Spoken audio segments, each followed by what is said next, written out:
So you like plastic undead, but you have zero interest in zombies and vampires? Well then, Nighthaunt it is. My name is Benji and this is the guide to your first 750 points, providing you with a nod in the general direction of two differing themes, which will leave you less time for head scratching and more time for the gluing of things. We opted for 750 points because if you don't know, there are two starting breakpoints in 3rd edition Age of Sigmar. 600 where you start your Path to Glory narrative adventure, and the aforementioned 750, which is the lowest recognised tier for matched play. So why not cater for both? So to the themes for our armies, well this was not easy at all. You see, Nighthaunt are fairly homogeneous, but in a good way, because it gives you a bit more flexibility. Unfortunately, that does mean that identifying two disparate themes is next to impossible. So instead, we're just going to show you two cool ways to skin a ghost and have some fun with it. So to the first of our not so easy to name lists, which shall henceforth be named, my word, that burger went right through me. They have two leaders barking orders at the front, the first of which is a Guardian of Souls, who much like many Nighthaunt leaders is of the support variety. Don't get me wrong, 5 wounds and 3 2 damage attacks is out to be sniffed at, but by golly we care more that he's a wizard, and that his Nightmare Lantern confers +1 to wound rolls to nearby units, and that its Spectral Lure spell can heal or res a unit by up to D6 wounds. He's also a portent of what Nighthaunt brings to the table, not so much in the way of super mega blockbuster units, but all sorts of above average and plenty of overlapping buffery. We paired our Guardian with a Spirit Torment, in part to save you some coin, but in whole to bring some further healing to some fairly elite units, at least by Nighthaunt standards. This is found in the remainder of the list.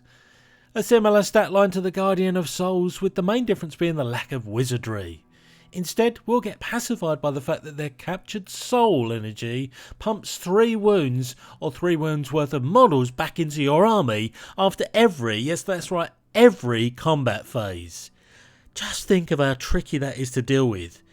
You really, and I mean really, got to finish a Nighthaunt unit off in one go in this list, lest you be wading through ethereal mud trying to get anywhere.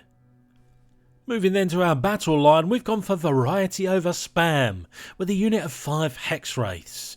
Mounted cavalry in the battle line slot is slightly less impactful with an army that tends to minimum out at an 8-inch move, but that 12 inches can be doubled to 24. Ooh, so long as you promise the game not to charge that turn though, which in terms of objective capping is a pretty win boon. Their stat line is competent, 2 wounds and 2 damage, 1 attacks, doesn't scream danger, but when they do decide to charge, they're doling out D3 mortal wounds on a 2-up, unless you forget the faction's ethereal ability that sees them retreating and charging in the same turn. So you can see how this might Donald Brad up. So this army almost looked a bit different at one point, as we had 2 units instead of the 1 of 3 spirit hosts. Another comparably resilient battle line choice. Now I don't love that there are so few models here, but with 3 wounds, the ability to bring them back with both leaders and the 4-up save, I'm not getting too sweaty about this at this breakpoint.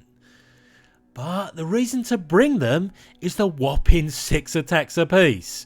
Granted they're only damage 1, but the buffs they'll receive from others, and the fact that they reciprocate the love to heroes by having a 3-up bodyguard role to tank wounds and mortal wounds for their leaders, is more than enough to justify their inclusion. That leaves us to round things out with a unit of 10 Bladegeist Revenants.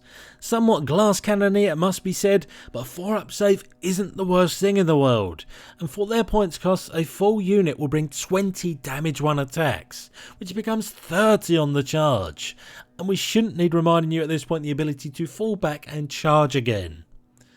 So the resurrect ability to both leaders synergise really well with bringing back 1 wound models, so as long as there are some remaining standing, this is a unit you can keep on a truck in without too much trouble. And there you have 750 points on the nose of I died and came back to death. There are a number of straightforward and vanilla synergies going on here that make a welcome starting point for newer players and provide enough resilience to make even veteran players nod in approval. Just make sure to look after your leaders, which should actually be a Nighthaunt motto, because whilst things don't fall apart if they die, they remain the fulcrum of your army. So how did we come up with a name for option 2? Is different but the same too lazy? Well, we'll think of something. In the meantime, we need to talk about leaders, and here again, not one but two of them. The first, Ulrak the Drowner, is a nice new model that's straddling part of a ship. He opens the door to a passage through the underworlds, which in game terms will see him at the start of the movement phase spiriting himself and a nearby unit anywhere else on the battlefield, outside of the obligatory 9 inches from an enemy unit. The fact that he's a teleporting taxi for 2 units in total is what makes this so exciting. Survey the battlefield, point where it's most impactful, and hey presto, you've flipped the script.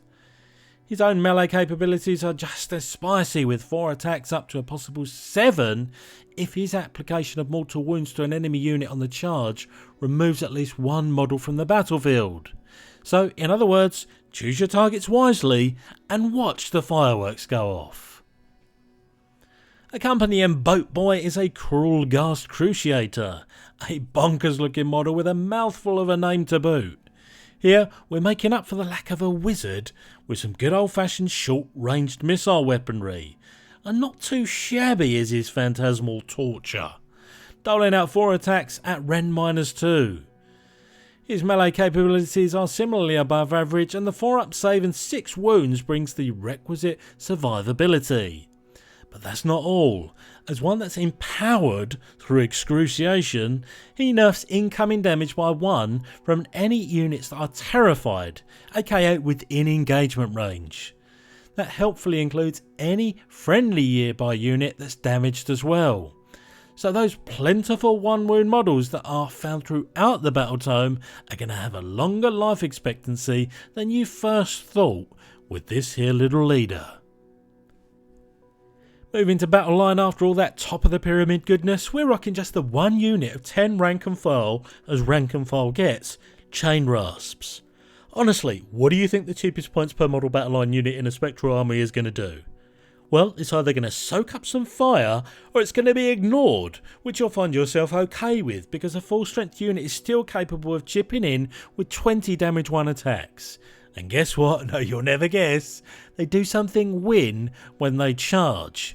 Here getting +1 to wound in the combat phase, which again is that bit more impactful considering they can step back and charge back in like the rest of the army. As disposable units go then, you could do a lot worse. Rounding out the list is more bodies on the battlefield with 2 units of 10 Dreadscythe Harridans, the twin sister brother cousin of the Bladegeist Revenants found in the other list. These provide a ton of volume attacks, a whopping 40 if all 10 make their way to their destination, and if you've been able to mark an enemy unit with wounds by the time they attack, then you get to benefit from some murderous bloodlust, adding 1 to their hit and wound rolls. The good times don't stop there, as their at this point expected buff for charging an enemy unit is that wound rolls made against them are subtracted by 1 at handbags range, meaning they can certainly be a bit brittle at range with just the 1 wound and 4-up save, but overall, and like much of the battle tome, it becomes the little things that empower them. And there you go, another nailed on, couldn't have calculated it better if I tried 750 points of you can scream but you can't hide.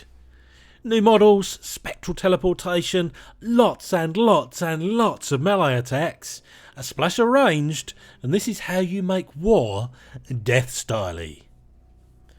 In terms of cost, you're pretty much looking at what you get is what you pay for in terms of model count. 32 models in the second list and only 20 in the first equals the above disparity. That being said, the Ethereal Cult box that includes the Guardian of Souls and the Spirit Torment from the first list also comes with a Knight of Shrouds on Ethereal Steed, which is then another 150 points you've then got up your sleeve. Of course, I would be a very naughty content creator if I didn't at least give a passing mention to the Vanguard Nighthaunt box that will save you a few beans. And as we've already discovered, because of their flexible nature, they won't be as hodgepodgey as some of the other Vanguard.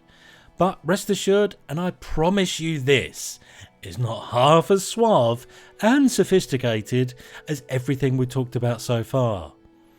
But that there was and is a wonderful exhibit of making something from a bit of everything.